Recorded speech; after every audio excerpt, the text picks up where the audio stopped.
The government made it clear tonight there was no way London Zoo can survive in its present form, and it will not get a penny more from them.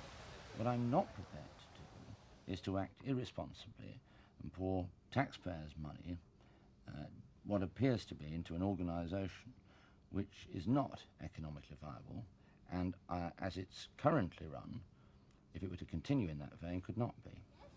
The zoo faces closure in September because of a financial crisis. It needs £30 million over 3 years. But the government say in the 1980s they gave the zoo £25 million, including a one-off final payment of £10 million to help it become financially viable. This is what Environment Minister Lord Caithness told Thames News in 1988. This is a once-and-for-all capital payment to allow the zoo to restructure and become the commercial entity and viable entity that it can be. This was the man employed to make the zoo viable. Hundreds of thousands of pounds have been spent on plans, but its future has not been secured. Now the zoo is pleading poverty.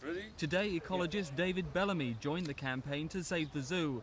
He, along with animals, put his footprint on a poster to be displayed all over London. Whether the government likes it or not, 8,000 animals' lives are at stake. They've either got to be moved out or put to sleep.